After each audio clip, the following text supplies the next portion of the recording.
स्वागत है आपका एक नए वीडियो में। और आज हम लोग बात करेंगे टेंस के बारे में, जिससे एग्ज़ाम में इम्पोर्टेंट क्वेश्चन आते हैं। किसी भी एग्ज़ाम में, कोई भी एग्ज़ाम आप लोग दीजिएगा तो उसमें टेंस के प्रश्न आपको ज़रूर देखने को मिलते हैं। तो यही कुछ प्रश्न हैं जिससे एग्ज़ाम में आते हैं। आप अगर इतना सारे क्वेश्चंस को सॉल्व कर लेते हैं, बना लेते हैं, अच्छी तरीके से इसके रूल को समझ जाते हैं, तो किसी भी एग्ज़ाम में आप टेंस से अगर कोई क्वेश्चन आ जाएगा तो आप उसको आसानी से बना दीजिएगा। तो पहला है, देखिए मेरे पास, Mukesh dash to bed at 10 PM। अब देखिए सोने की बात कर रहा है तो याद रखिएगा, किसी का भी अगर प्रेजेंट हैबिट के बारे में बोला जाए, किसी के बारे में भी वर्तमान की आदत के बारे में बोला जाए तो हम लोग प्रेजेंट इंडेफिनिट टेंस का प्रयोग करते हैं। प्रेजेंट इंडेफिनिट टेंस का स्ट्रक्चर होता है सब्जेक्ट प्लस V1 या V5 प्लस ऑब्जेक्ट। तो मुकेश यहाँ थर्ड पर्सन सिंगुलर नंबर है तो हम लोग V5 का प्रयोग करेंगे, तो हमारा आंसर हो जाएगा गोज। नेक्स्ट क्वेश्चन की ओर चलते हैं। देखिए कह रहा I rarely here at night, तो ये भी हैबिट को बता रहा है और हैबिट को बताएगा तो प्रेजेंट इंडेफिनिट टेंस, तो हमारा आंसर हो जाएगा कम, क्योंकि आई जो है फर्स्ट पर्सन है। V5 जब भी लगाते हैं तो V5 लगाने के लिए हमें चाहिए थर्ड पर्सन। थर्ड पर्सन रहेगा तब हम लोग V5 का प्रयोग करेंगे। नेक्स्ट क्वेश्चन की ओर चलते हैं। देखिए यहाँ कह रहा है 2 and 2 dash 4।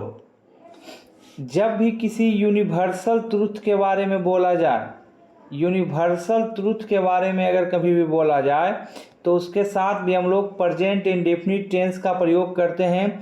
जैसे the sun rises in the east, 2 and 2 makes 4, man is mortal, ये सब के साथ हम लोग प्रेजेंट इंडेफिनिट टेंस का प्रयोग करेंगे। और याद रखिएगा, जब किसी दो डिजिट को एंड से जोड़ा जाता है तो मैथमेटिकल टर्म में हमेशा ये सिंगुलर होता है और आने वाला वर्ब भी सिंगुलर लेता है, तो हमारा ऑप्शन हो जाएगा बी, मैक्स। तो याद रखना है, यूनिवर्सल ट्रूथ के साथ प्रेजेंट इंडेफिनिट टेंस का प्रयोग किया जाता है। अगला क्वेश्चन है, देखिए the prime minister dash here tomorrow. जब कोई घटना जो है वो फ्यूचर में होने वाला हो, जब कोई घटना फ्यूचर में होने वाला हो और उसके होने की संभावना लगभग तय हो, 100% हो, तो भी हम लोग उसके साथ प्रेजेंट इंडेफिनिट टेंस का प्रयोग करते हैं।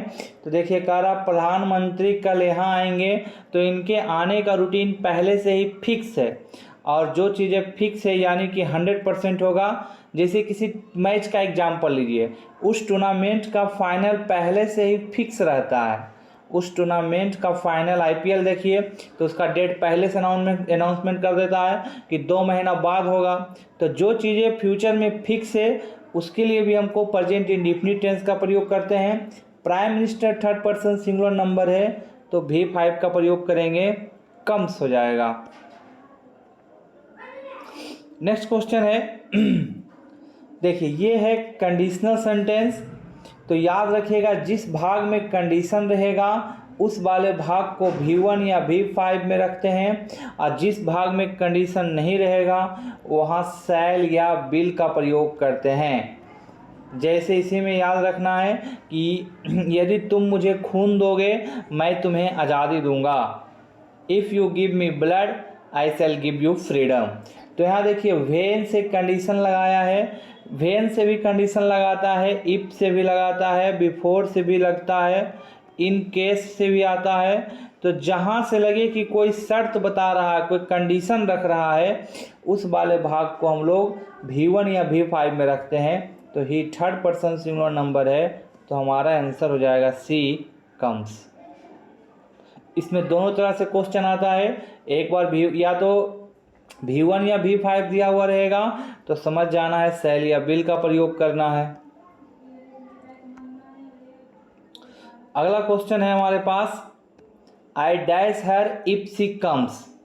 यहाँ देखिए कंडीशन इस बार लगा दिया है, इसमें V1 या V5 लगा हुआ है, तो हमको चाहिए शैल या विल, तो आई के साथ शैल लगता है, तो ऑप्शन ए हो जाएगा आई शैल टीच, मैं उसे पढ़ाऊंगा यदि वह आएगी।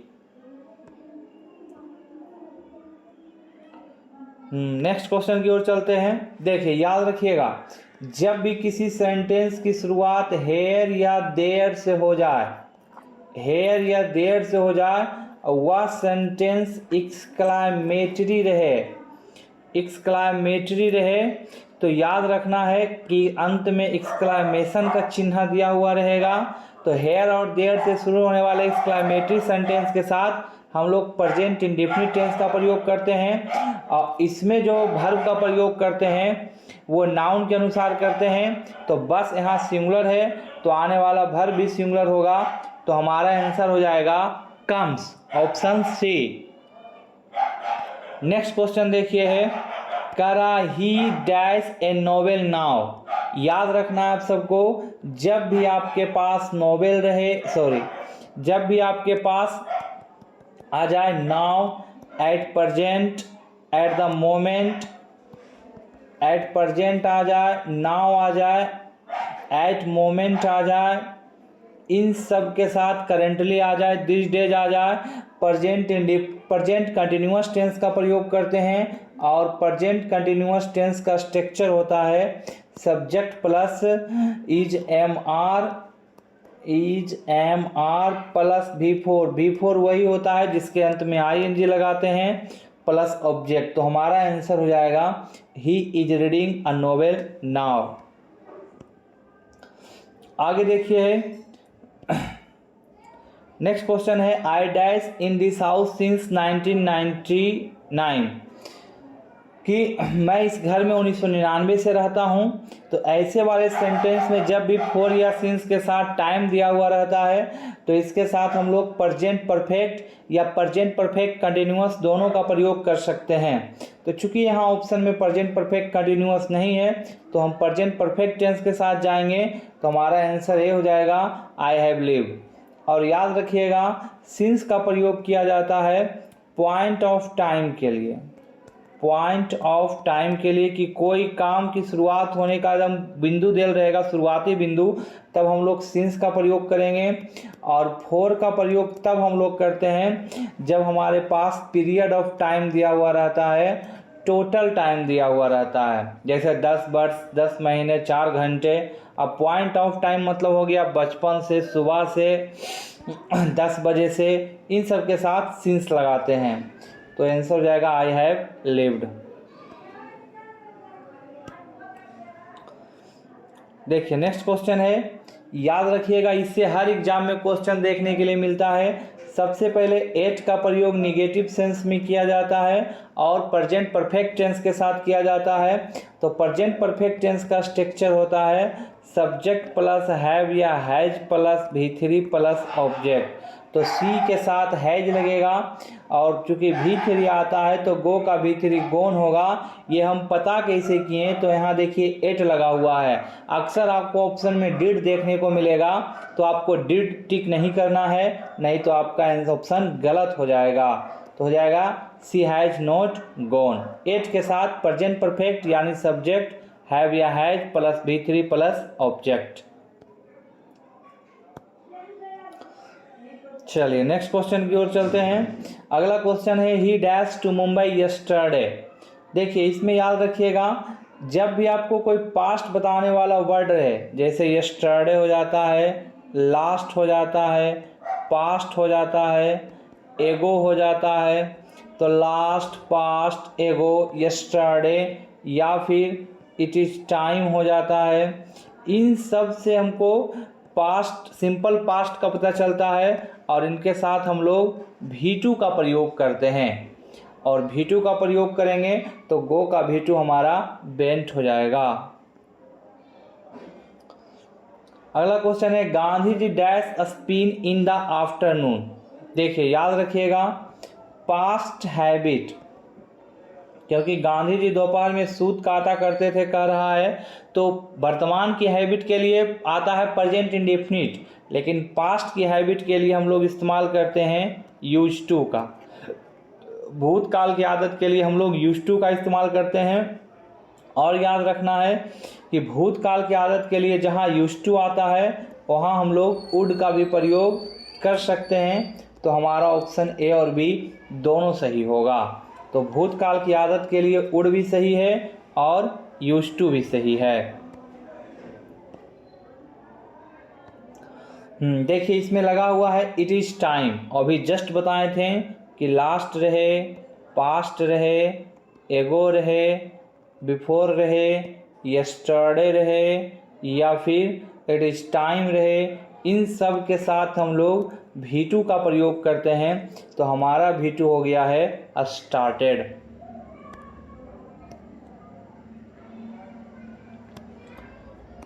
देखिए इस चूँकि ये क्वेश्चन नरेशन से लिया गया है तो आपको ध्यान देना है कि अगर यहाँ जो रिपोर्टिंग वर्ब है वो पास्ट में है तो आगे आने वाला जितना भी वर्ब रहेगा सब पास्ट में रहेगा, प्रेजेंट में कोई वर्ब नहीं रह सकता है। तो पास्ट में वर्ब कौन है? तो ऑप्शन बी देखिए लिखा हुआ है वांटेड। तो ऑप्शन बी सही हो जाएगा हमारा वांटेड, क्योंकि नरेशन का रूल है कि अगर रिपोर्टिंग वर्ब पास्ट में है तो आगे जितने भी वर्ब आएंगे सभी को पास्ट होना पड़ेगा।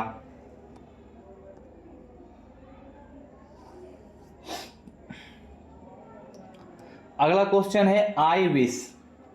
आई विश से पता चलता है कोरी कल्पना का वैसी इच्छाएं जो कभी पूरा नहीं हो सकती है। तो याद रखिएगा ऐसे वाले सेंटेंस में आई विश के साथ हमेशा वर का प्रयोग करते हैं, हमेशा याद रखिएगा। एग्जामिनर आपको फंसाने के लिए ऑप्शन में बाज भी देगा तो आपको बाज टिक नहीं करना है। चूँकि आई विश लगा हुआ है तो हमारा आंसर बेयर सही होगा, तो ऑप्शन बी सही हो जाएगा। अगला है कह रहा the patient had died before the doctor. आप सबको याद रखना है अगर पास्ट में दो घटना का जिक्र किया गया हो तो याद रखना है कि अगर दोनों घटना में टाइम बिल्कुल भी नहीं है तब तो दोनों घटना को रखना है subject plus V2 plus object में। अगर दोनों घटना में टाइम नहीं है तो जैसे कहेगा मैंने जैसे ही उससे पीटा हुआ गाली देने लगा, तो दोनों घटना में टाइम नहीं है। लेकिन जब दो घटना के बीच में टाइम रहेगा तो जो घटना पहले घटा है उसको रखेंगे पास्ट परफेक्ट यानी subject plus had plus V3 plus object, और जो घटना बाद में घटा है उसको रखेंगे subject plus V2 plus object पर। तो इसमें देखिए हैड प्लस V3 लगा हुआ है तो आगे चाहिए हमको subject plus V2 plus object. तो द डॉक्टर के बाद V2 चाहिए तो V2 हमारा कम हो जाएगा, ऑप्शन बी सही हो जाएगा। नेक्स्ट क्वेश्चन है while my mother was singing I dash. अब यहाँ देखिए माई मदर वाज सिंगिंग, याद रखना है जब भूतकाल में दो घटना एक ही समय जारी हो तो दोनों को हम लोग पास्ट कंटिन्यूअस टेंस में रखते हैं। और पास्ट कंटिन्यूअस टेंस का स्ट्रक्चर है सब्जेक्ट प्लस बाज या bear plus V4 plus object. तो हमारा आंसर हो जाएगा I was sleeping. Next question है आई केम आफ्टर डैश। देखिए यहाँ V2 लगा हुआ है फिर आफ्टर आ गया है तो इसमें चूंकि अभी बताएं सब भूतकाल की दो घटनाएं दोनों में समय है तो एक भाग को रखेंगे subject plus V2 plus object और दूसरी भाग को रखेंगे हम लोग हैड प्लस V3 में। तो हमारा ऑप्शन ए सही हो जाएगा हैड गॉन।